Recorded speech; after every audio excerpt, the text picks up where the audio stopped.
Right guys, hi, hope you're all okay. Good to see you again. We're on episode 3 of Busy Dads. So we're going to be focusing on things like events for the kids today. So basically, if we're dropping the kids off at events, how do we counteract the temptations of life with those kind of things? So we've got, obviously, Chris is here again today. So the Busy Dads are back in the house as such, and we're at the studio today at our joint in Alfreton. So yeah, it's good to be here again then, Chris. So yeah. Mate, it's a pleasure. Yeah. Nice new environment and platform today, mate. It's fantastic. Yeah, love it. Yeah, good. It's good. Excellent.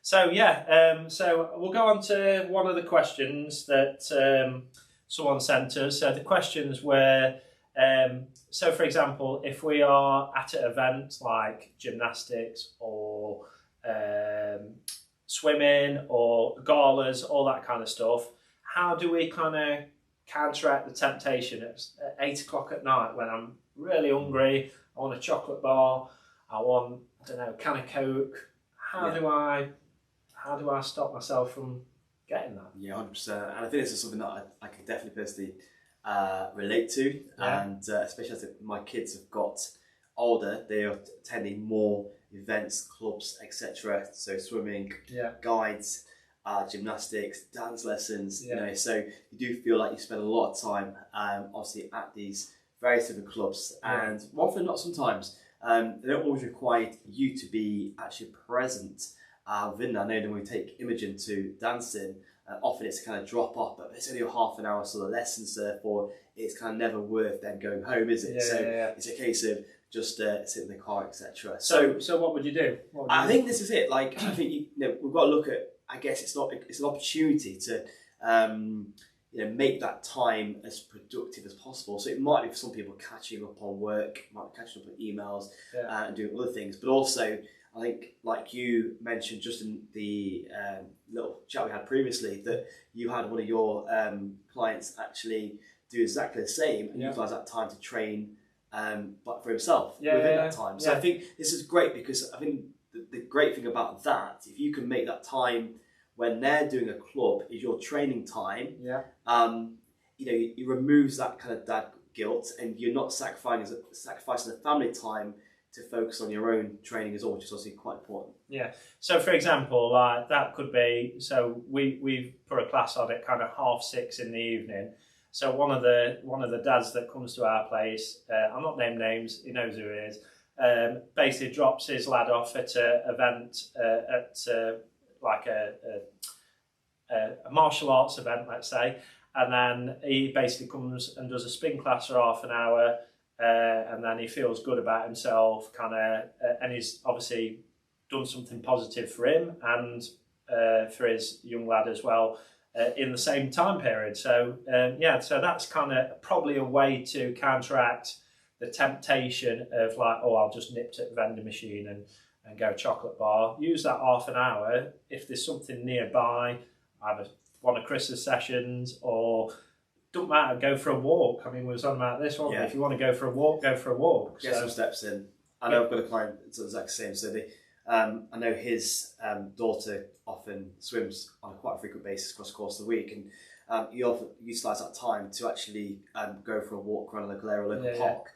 Obviously a way of getting that. It's making that more time more productive, isn't it? So you're getting something from it, as well as they're getting something from it as well. Of course, because obviously you want to be, if you have the opportunity to be present and watch your kids do these things, I think 100% do that, because I know from my experience that's something kids value so highly, and I know that's something I try and put a lot of emphasis on with my girls, is the fact that I want to make sure they can attend as much as possible things that they do, and support them on the things that they do as well. Of course, it's not always possible with work commitments and things, but it's something I always strive to do as much as possible as well. So obviously it depends on that situation, circumstance, doesn't it? But again, if that's a case of you are dropping off at a regular club, it doesn't require you to be present within that, you don't really need to watch them, then take an opportunity to exercise, do something productive, I think is absolutely awesome, isn't it? I think that's definitely the key. It's like I say, so we've got two kind of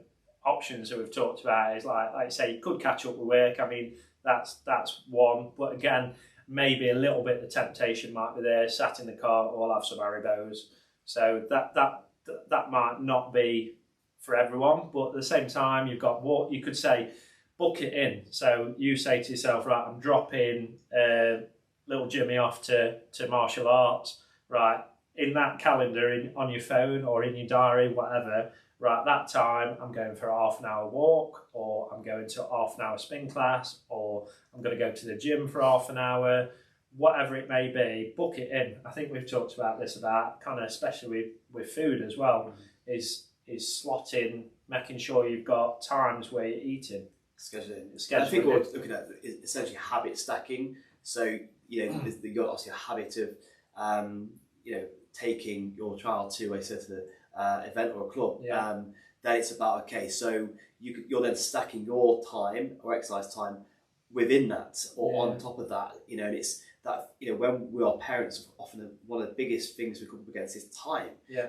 How can we do have a finite amount of time in our day, of course, and we have a lot of things of spinning around, and I think it's making sure that there's ways of trying to combine things together in an efficient and an effective way, then that's going to be a sure way of doing it. Going off on that, so basically talking about that, we're kind of doing that today. So this is a great example. So today we've said we're going to do like hopefully 20 minute podcast, and then we're going to train together for half an hour, 45 minutes, whatever it may be. Done.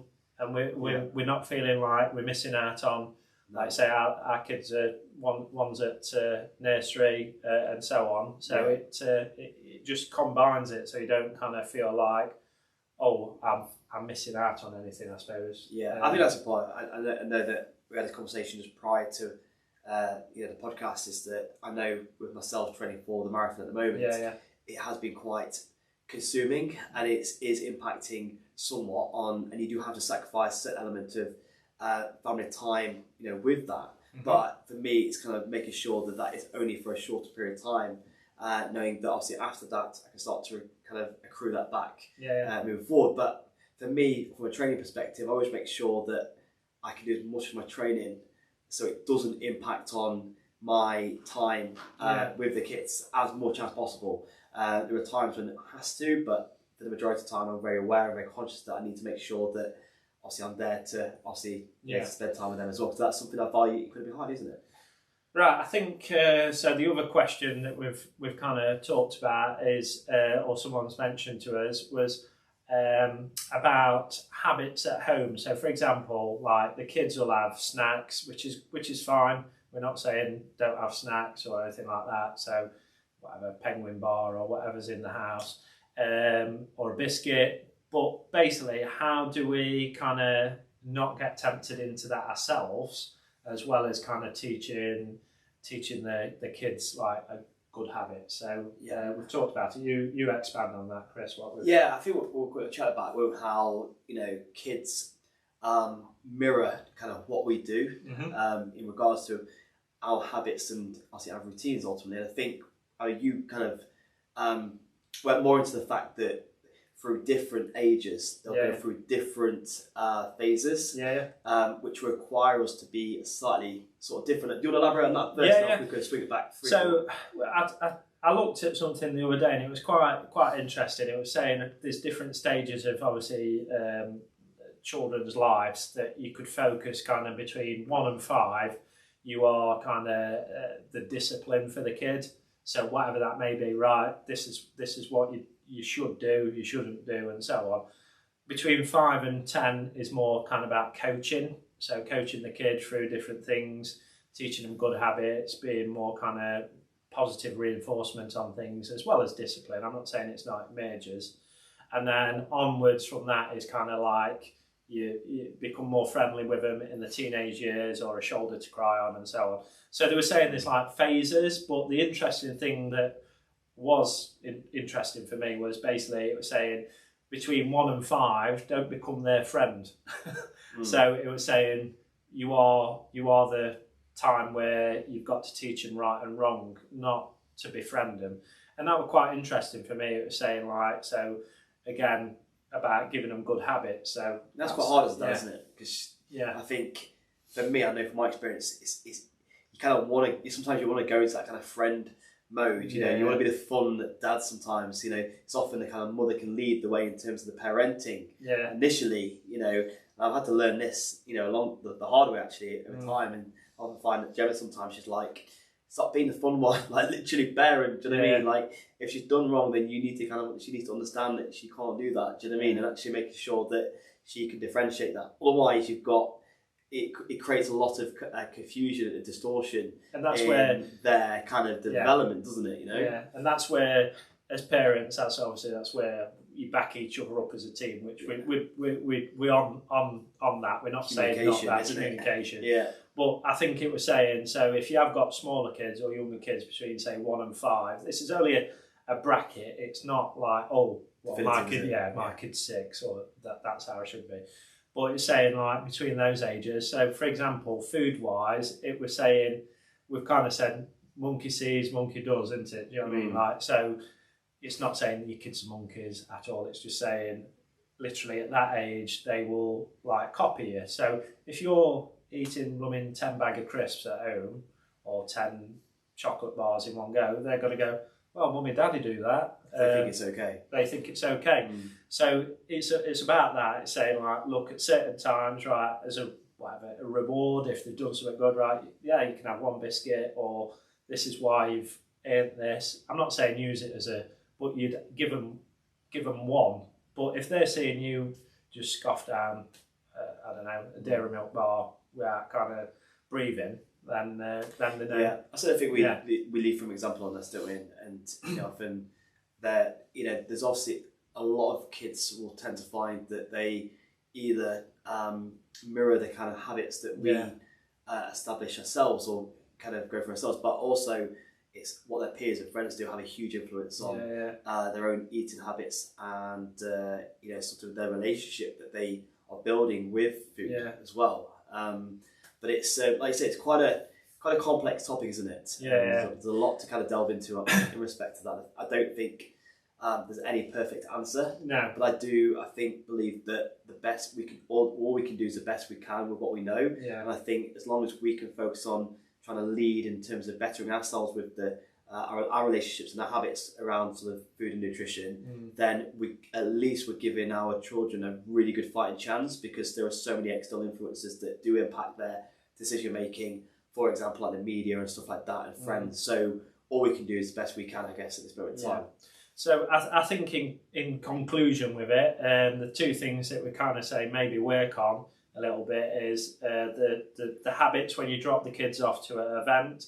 Maybe schedule something in, like a class or a walk, or if you do want a coffee, get a coffee, go for a walk. Do you know what I mean? If you want a chocolate bar, go and do some activity and maybe have your chocolate bar after, or whatever your temptation is. Don't just sit and kind of sit in the cafe whilst you're not needed there. And then the second one is obviously at home, kind of like we said, try to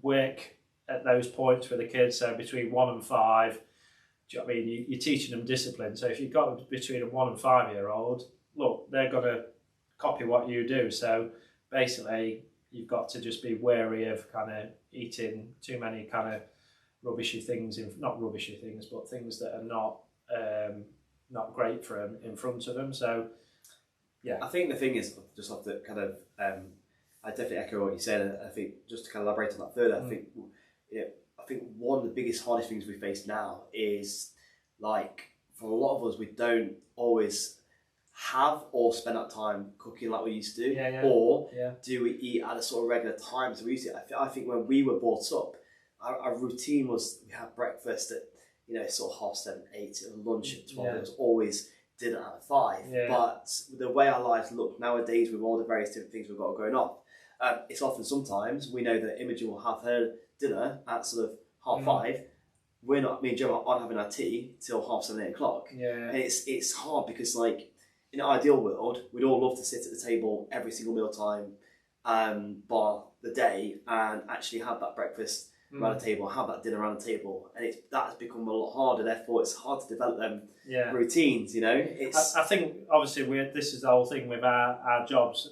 At certain times, that's what we have to do. Is obviously if we're in a class, we can't be or a session, we can't be kind of sat at home at the dinner table. I think what we can do is like, say at weekends, we could do that where we all sit down together and kind of have that routine maybe at weekends as much. Minimising the distractions, minimising any TV. Yeah. I think this will definitely put something I really want to work on moving forward is, you know, having this going back to sort of dinner time mentality of actually sitting around a table, having a conversation, you know, actually eating, you know, not having the sort of iPads, not having the TVs in front or anything like that, you know, minimising distractions when you're kind of eating. I think just absolutely godsend. You actually, there's a lot of kind of research that suggests that, you know, actually that mindful eating is so important. We actually register that with eating. If you're eating whilst you're distracted and reading a phone or a paper, whatever it might be, like your brain doesn't register as much that you've actually eaten a meal. So satiety actually drops a little bit. So mindful eating is probably something we can actually elaborate on moving forward as well. Yeah, definitely. So take these things on board, and if you've got any questions for us or kind of want us to talk about different topics, just get in touch with us. Anything to do with obviously what we're talking about now, food, nutrition, kind of training, anything that you can think of. If you want to ask us about it, obviously we've got different perspectives on it, and we can kind of collaborate, which is great on this. So just get in touch. Good to chat, Chris, and always, mate. We'll good work. See everyone soon. Appreciate it, guys. Thank you. Bye.